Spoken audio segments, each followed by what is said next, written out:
Alright guys, the Divide and Impera of Thrones of Britannia has returned. That's right, if you don't know this, there is a mod for TOB called Shield Wall, which is an incredible mod. It adds a lot of depth and interesting mechanical changes to the campaign side, specifically to the playable faction Northumbria. It does a lot of fantastic changes to the battles as well, slowing down pace, adding more tactical immersion and feel, unit reskins, all of that on the battle side as well. All of this is very reminiscent to how DEI plays, but it's all in Thrones of Britannia. And a few years ago, the mod died, essentially. The modders stopped working on it, and they left the mod, and it was kind of left unfinished, essentially. Well, I'm here to tell you that Shield Wall is back, guys. It's called Shield Wall Reforged. There's a new group of modders who've taken the mod and are going to be adding new updates to it, essentially, their own updates. They've moved over everything that the original Shield Wall did, and they've already unlocked 55 playable factions that they're going to be bringing up to Shield Wall standard.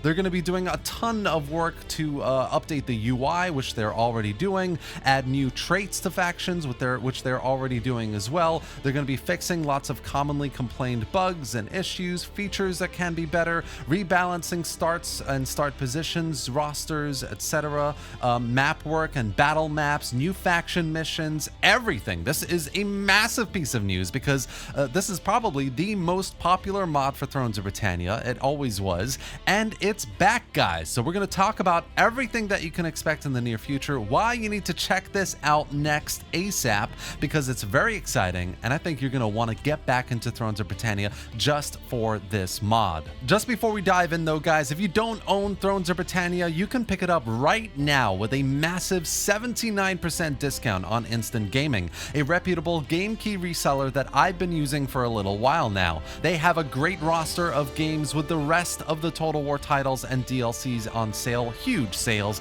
and new games like Kingdom Come Deliverance 2, Civ 7, or even Manor Lords will all have much bigger discounts than ever before. So if you're thinking about buying, make sure to click the link below to get your games for cheap and support the channel at the same time.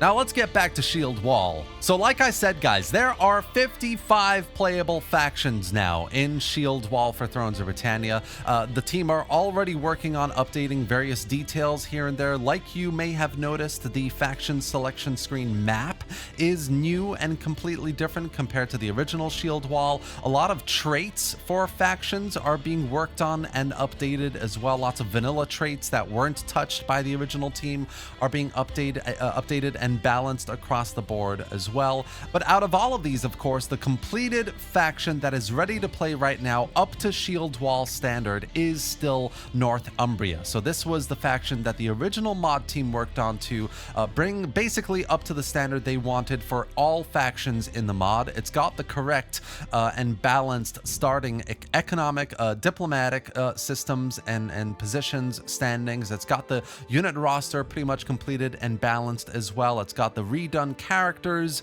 skills, everything you can think of. Basically, Northumbria is the Shield Wall faction. But the, of course, objective of the current mod team is to get every other faction up to speed as well. And it's important to remember that there are mechanics that the original Shield Wall team actually got completed that do affect every other faction in the mod right now. So, for example, Shield Wall actually has one of my favorite population systems of any overhaul mod in any Total War game. You've got 4 different classes here: peasantry, noblemen, clergy, and strange foreign travelers. Each of these have specific buffs and debuffs depending on how much of the population level there is. So peasantry, for example, obviously really affects your replenishment, your recruitment, and income. You know, they are peasants working your fields. Noblemen with public order, tax, and very high tier units, of course, that you can recruit. Clergy with public order, keeping people happy, and research rate. And the cool thing about clergy is if a chapel gets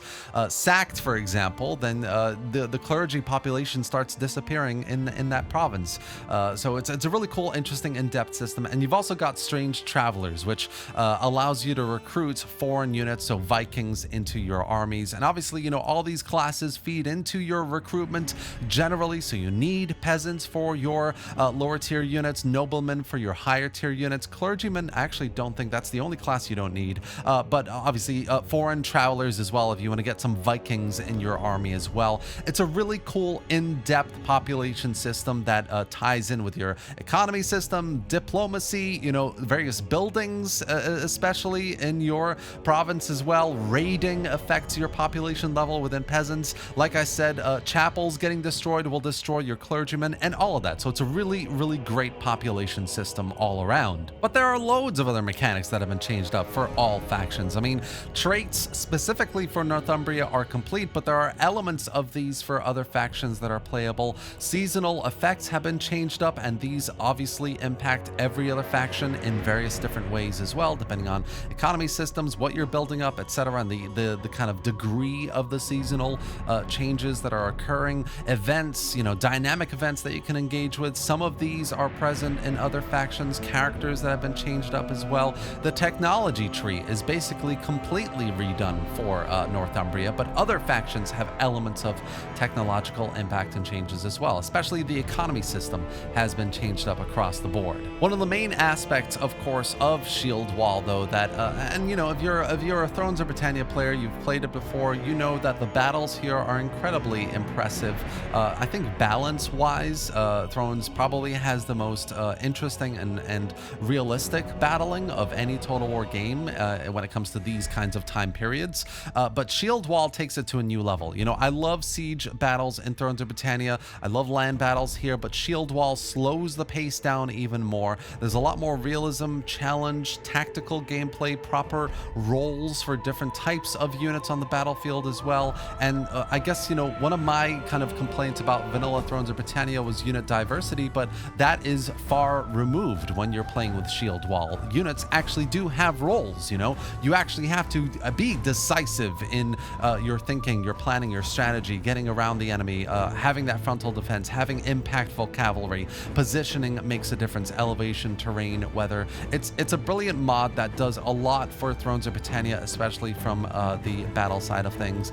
Also, not just mechanically, but visually. So if you're here because you want to get a cool, more authentic and historical visual experience from a battle experience in Thrones of Britannia, Shield Wall does this as well. So there are plenty of aspects, especially in the battle side of things, that makes the game worth playing. But going back to the main point of what I'm trying to say in this video is the mod is back, right? And development is back on. So on the battle side of things, at least, we're definitely going to see new custom unit assets, unit reskins, rebalancing, battle maps. On the campaign side, bug fixes, new features.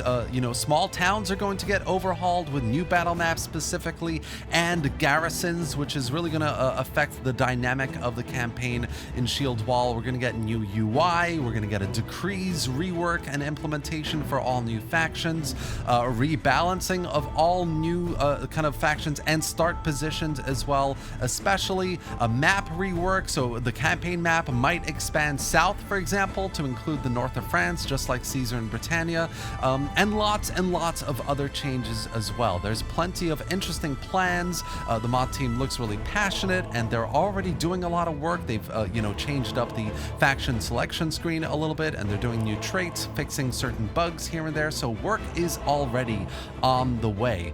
And that's essentially the message today, guys. So if you're interested in this, I've dropped a link to the Steam page in the description below. Definitely check it out, download it, have a look, play as Northumbria or as any other faction, and check out what the team are doing right now. And if you want to talk to them, if you want to keep up to date with the latest updates about Shield Wall Reforged, you can drop into the official Discord down below. I've dropped a link in the video description as well. And that's going to be it for today, guys. So this is Shield Wall Reforged. I really hope you enjoyed this video and found it informative. If you did, give it a like and drop any thoughts or questions in the comment section below.